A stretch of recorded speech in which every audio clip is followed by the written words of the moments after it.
ప్రపంచంలోని కొన్ని ప్రదేశాలు మనం ఎంత తెలుసుకోవాలని ప్రయత్నించినా కొన్ని ప్రశ్నలకు సమాధానాలు దొరకవు. అలాంటి ప్రదేశాల్లో ఆంధ్రప్రదేశ్లోని యాగంటి ఆలయం ఒకటి. ఇక్కడ ఒక నంది విగ్రహం సంవత్సరాలు గడిచే కొద్దీ పెరుగుతుందని చాలామంది నమ్ముతారు. ఒక పుష్కరిణి, అది ఎప్పటికీ ఎండిపోదని చెబుతారు. ఈ ఆలయం చుట్టూ ఉన్న గుహలు వేల సంవత్సరాల చరిత్రను దాచుకున్నాయని స్థానిక కథనాలు చెబుతాయి. కానీ ఇవన్నీ నిజమా, లేక తరతరాలుగా వస్తున్న విశ్వాసాల? ఈరోజు ఒక్కో రహస్యాన్ని ఆధారాలతో తెలుసుకుందాం.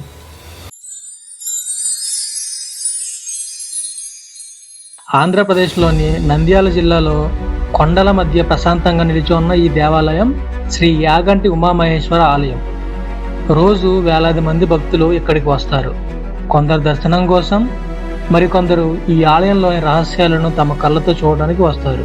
చరిత్రకారుల అభిప్రాయం ప్రకారం ఈ ఆలయానికి 1000 ఏళ్లకు పైగా చరిత్ర ఉంది. విజయనగర సామ్రాజ్య కాలంలో ఈ ఆలయం మరింత అభివృద్ధి చెందింది. రాతితో నిర్మించిన స్తంభాలు, శిల్పాలు, మండపాలు అప్పటి కళాకారుల ప్రతిభకు నిదర్శనం. కానీ యాగంటి ఆలయాన్ని ప్రపంచానికి ప్రత్యేకంగా పరిచయం చేసింది దీని నిర్మాణం కాదు, ఇక్కడ దాగి ఉన్న రహస్యాలే. మొదటి రహస్యం, ఈ నంది విగ్రహం నిజంగానే పెరుగుతుందా, లేదా అది కేవలం నమ్మకమేనా? దాని వెనుక ఉన్న కథ ఇప్పుడు చూద్దాం. యాగంటి ఆలయంలో అడుగుపెట్టిన ప్రతి ఒక్కరి దృష్టిని మొదట ఆకర్షించేది ఈ భారీ నంది విగ్రహమే. కానీ ఈ నంది ప్రత్యేకత దాని పరిమాణం కాదు, ఇది సంవత్సరాలు గడిచే కొద్దీ పెరుగుతుందని వేలాది మంది భక్తులు నమ్ముతున్నారు.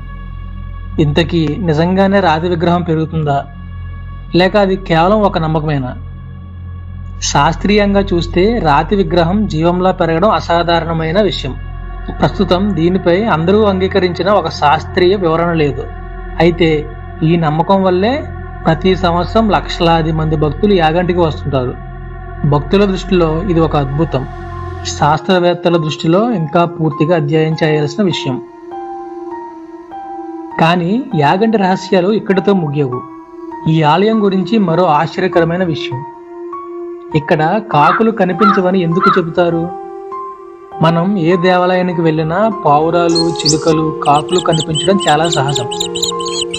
కానీ యాగంటి ఆలయం విషయంలో మాత్రం ఒక విచిత్రమైన విషయం గురించి చాలామంది మాట్లాడుకుంటారు. అదే ఇక్కడ కాకులు కనిపించవని నమ్మకం.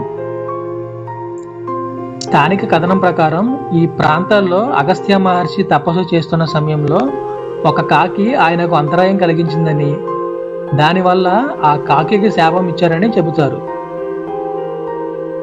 ఈ కారణంగానే యాగంటి పరిసరాల్లో కాకులు ఉండవని చాలా మంది విశ్వసిస్తారు. కానీ ఇది నిజమేనా? శాస్త్రీయంగా చూస్తే ఏ ప్రాంతంలో ఏ పక్షులు ఎక్కువగా ఉంటాయో అక్కడి ఆహారం, వాతావరణం, నివాస పరిస్థితులపై ఆధారపడి ఉంటుంది. యాగంటిలో కాకులు అసలు లేవని నిర్ధారించే అధికారిక శాస్త్రీయ ఆధారాలే లేవు.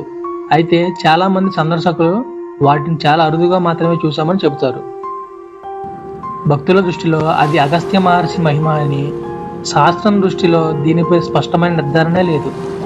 కానీ యాగంటి ఆలయంలో ఇంకా ఒక ఆశ్చర్యం ఉంది. ఎండాకాలంలో కూడా ఎప్పుడూ నీటితో నిండిపోయి ఉండే ఒక పుష్కరిణి. ఆ నీరు ఎక్కడి నుంచి వస్తుంది? యాగంటి ఆలయంలోకి వచ్చిన ప్రతి భక్తుడు ఈ పుష్కరిణి తప్పకుండా గమనిస్తాడు. మొదటి చూపులో ఇది ఒక సాధారణ నీటి కొలంలా కనిపిస్తుంది. కానీ దీని వెనుక ఉన్న కథ చాలా ఆసక్తికరంగా ఉంటుంది. ఎండలు ఎంత తీవ్రంగా ఉన్నా ఈ పుష్కరిణిలో నీరు పూర్తిగా ఎండిపోదని స్థానికులు చెబుతారు. ఈ నీరు ఎక్కడి నుంచి వస్తుంది? కొంతమంది భక్తులు ఇది దైవ మహిమ అని విశ్వసిస్తారు. మరికొందరి అభిప్రాయం ప్రకారం కొండల లోపల నుంచి వచ్చే సహజ భూగర్భ జలాల వల్ల ఈ పుష్కరిణి నిండుగా ఉంటుందని భావిస్తారు. మత విశ్వాసం ప్రకారం ఈ నీరు పవిత్రమైనది. శాస్త్రీయంగా ఈ ప్రాంతంలోని రాతి నిర్మాణాలు, భూగర్భ జలాల ప్రవాహం దీనికి కారణమై ఉండవచ్చని కొందరు నిపుణులు భావిస్తారు. అయితే దీనిపై అందరూ అంగీకరించిన ఒకే తుది వివరణ అంటూ లేదు. అందుకే వేలాది మంది భక్తులు ఈ పుష్కరిణి నీటిని పవిత్రంగా భావిస్తారు. కానీ యాగంటి ఆలయంలో ఇంకా ఒక అద్భుతం ఉంది. ఈ కొండల్లో ఉన్న గుహల్లో నిజంగానే అగస్త్య మహర్షి తపస్సు చేశారా? ఆ రహస్యం ఇప్పుడు చూద్దాం. యాగంటి ఆలయం గురించి మాట్లాడితే ఈ గుహల గురించి చెప్పకుండా వీడియో పూర్తి కాదు. ఆలయం వెనుక ఉన్న ఈ సహజ గుహలు శతాబ్దాలుగా భక్తులను ఆకర్షిస్తున్నాయి. స్థానిక సాంప్రదాయం ప్రకారం అగస్త్య మహర్షి ఈ గుహలో తపస్సు చేశారని విశ్వసిస్తారు. ఆయన మొదట ఇక్కడ శ్రీ వెంకటేశ్వర స్వామి విగ్రహాన్ని ప్రతిష్ఠించాలని భావించారట. కానీ విగ్రహం బొటనవేలు విరిగిపోవడంతో అది శుభసూచకం కాదని భావించి ఉమామహేశ్వర స్వామిని ప్రతిష్ఠించారని ఒక పురాణ కథనం చెబుతుంది. అందుకే ఈరోజు యాగంటి శివక్షేత్రంగా ప్రసిద్ధి చెందింది. ఈ గుహలోకి వెళ్తే చల్లని గాలి, సహజరాతి నిర్మాణాలు ఒక విభిన్నమైన అనుభూతిని కలిగిస్తాయి. చారిత్రకంగా ఈ గుహలు సహజంగా ఏర్పడినవని భావిస్తారు. అగస్త్య మహర్షి తపస్సు గురించి అది స్థానిక సాంప్రదాయం మరియు పురాణ కథనాల్లో కనిపించే విశ్వాసం. కానీ యాగంటి రహస్యాలు ఇంకా ముగియలేదు. ఈ ఆలయంలోని శిల్పాలు వేల సంవత్సరాల తర్వాత కూడా ఎలా ఇంత అద్భుతంగా ఉన్నాయి? దాని వెనుక ఉన్న ఇంజనీరింగ్ రహస్యం ఇప్పుడు చూద్దాం. యాగంటి ఆలయాన్ని ఒక్కసారి నెమ్మదిగా పరిశీలిస్తే ప్రతి రాతి వెనుక ఒక కళాఖండం కనిపిస్తుంది. వేల సంవత్సరాల క్రితం ఆధునిక యంత్రాలు లేకుండానే ఇంత అద్భుతమైన నిర్మాణం ఎలా సాధ్యమైంది? ఆలయంలోని ప్రతి స్తంభం, ప్రతి శిల్పం అప్పటి శిల్పుల నైపుణ్యానికి నిదర్శనం. ఒక చిన్న పొరపాటు కూడా లేకుండా భారీ రాళ్లను అమర్చడం నిజంగా ఆశ్చర్యమే.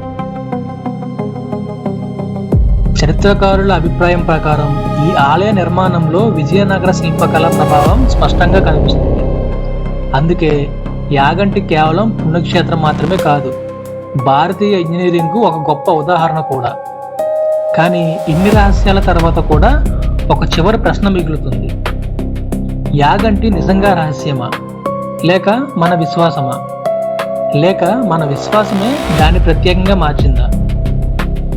చరిత్ర, శాస్త్రం, విశ్వాసం ఈ మూడు కలిసినప్పుడు అలాంటి ప్రదేశాలు పుడతాయి. యాగంటి అలాంటి అరుదైన ప్రదేశాల్లో ఒకటి. ఈ వీడియోలో మనం చూసిన విషయాల్లో కొన్ని చారిత్రక ఆధారాలపై ఆధారపడి ఉన్నాయి, మరికొన్ని స్థానిక విశ్వాసాలు, పురాణ కథనాల ఆధారంగా చెప్పబడుతున్నాయి. నిజం ఏదైనా కావచ్చు, కానీ యాగంటి ఆలయం ప్రతి సందర్శకుడిలో ఒక ప్రశ్నను మాత్రం మిగులుస్తుంది. ఇక్కడ నిజంగా ఏదైనా రహస్యం దాగి ఉందా? మీ అభిప్రాయం ఏమిటి? నంది నిజంగా పెరుగుతుందని మీరు నమ్ముతున్నారా? కామెంట్లో తప్పకుండా చెప్పండి. ఇలాంటి దేవాలయాల చరిత్ర, రహస్యాలు, ప్రపంచంలోని అద్భుతమైన ప్రదేశాల గురించి తెలుసుకోవాలంటే వాసు 360ని సబ్స్క్రైబ్ చేయండి. నేను మీ వాసు. మళ్ళీ మరో ఆసక్తికరమైన డాక్యుమెంటరీలో కలుద్దాం.